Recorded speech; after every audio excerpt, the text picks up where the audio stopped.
Let's talk defensive line needs for the Dallas Cowboys.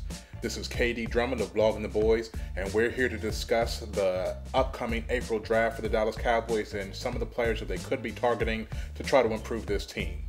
Now, let's not pretend that the Cowboys didn't make a splash in free agency this year just because they sat out the first week.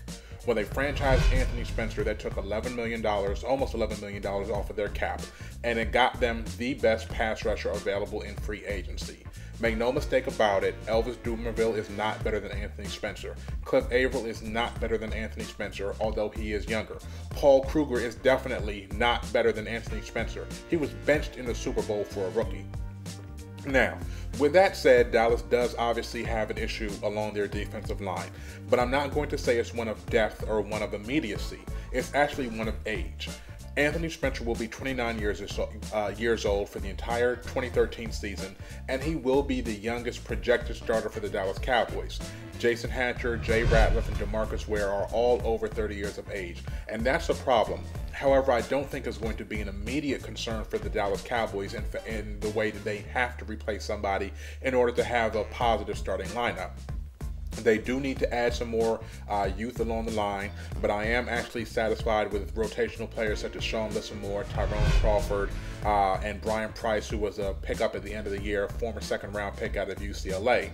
They added him to the mix at the one tech, so you could easily see Dallas being more than capable with those 7 guys of fielding a very good pass-rushing defensive line. Now, that's not to say that I wouldn't grab one of these defensive tackles that are in the draft. There's plenty of talent along the defensive line. It's very deep this year. A lot of guys are going to go in the first couple rounds that could be immediate starters for teams. Obviously, you're going to be looking at players such as Star Lodolelei, however you pronounce his name. If his heart checks out, he's like a top 5 candidate. He's a tremendous talent there. Florida's Sharif Floyd. Great penetrating 3 technique. He's going to probably go in the top 15 picks in the draft. But a player that could actually fall would be Sheldon Richardson out of Missouri. Again, another 3 technique player. He's a very disruptive pass rushing force, and he would fit beautifully with Dallas if one of the people that I feel is a higher target, such as the guards, Cooper and Warmack, if they're not there. Now, a little bit later in the draft, towards the end of the first round, second round values, you have guys such as Kawan Short out of Purdue, who out of the big school guys, he had the best production ratio, which is basically a way of saying that he had the best ratio of splash plays per games played in big-time college football. His production ratio was basically 1.76, and that was only dwarfed by a guy who had an outrageous number, Brandon Williams out of Missouri Southern. He had a 2.45 production ratio, which is, unheard of. Now, of course, this does come with a grain of salt. Production ratio in college isn't always everything it's cracked up to be. Marcus Spears had a great production ratio. If he was in this draft, he would have, a great score and be one of the top prospects like he was back when he was drafted. But that doesn't always turn into being able to make the splash play in the NFL.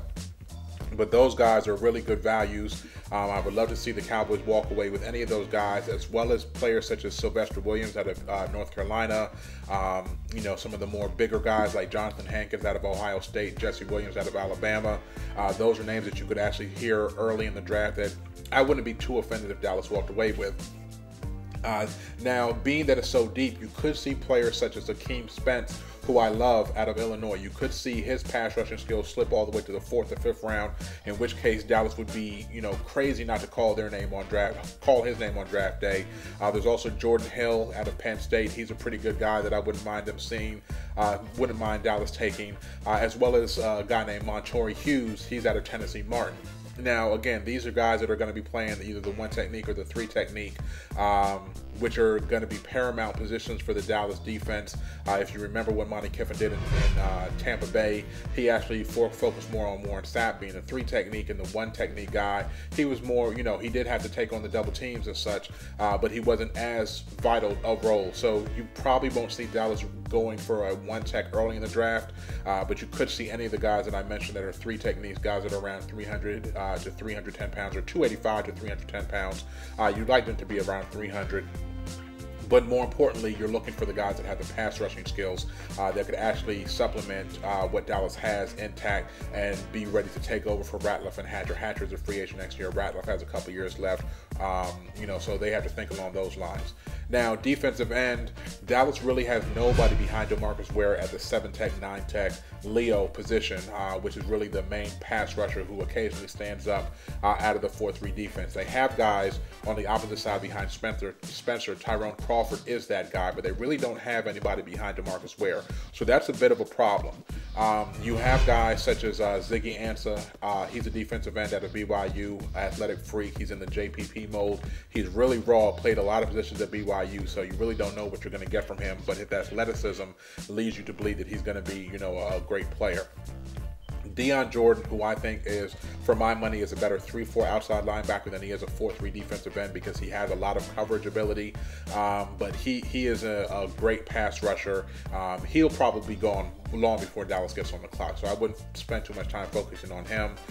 Tank Carradine tore his ACL at Florida State at the end of the year, but he was filling in for a guy playing opposite Bjorn Werner, and he was just everywhere.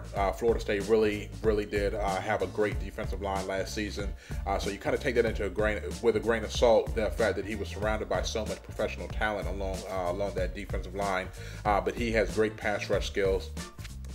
He doesn't have a variety of moves, but he's still worthy of first or second round consideration. Some other guys that you can think of, Detone Jones out of UCLA. There's a couple LSU prospects, Barkevius Mingo and Sam Montgomery.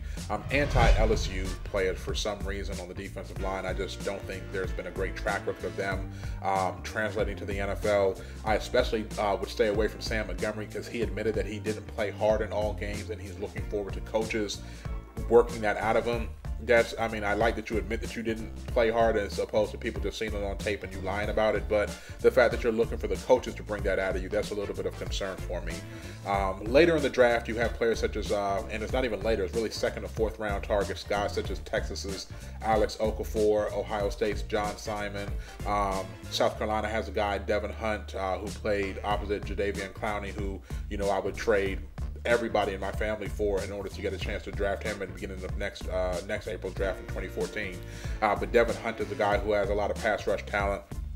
So there's guys up and down the first couple rounds of the draft that Dallas could use to supplement what they have right now along the defensive line. Now, obviously, this is just a part of the defensive solution that we need. In our next post, in our next video, we're going to look at the linebackers as well as the secondary players that could assist Dallas in getting over the hump in 2013. Once again, I appreciate you guys tuning in. This is KD Drummond. Make sure you subscribe to our channel, SBN Blogging the Boys. Don't forget about SBN NFL and SB Nation. Salute.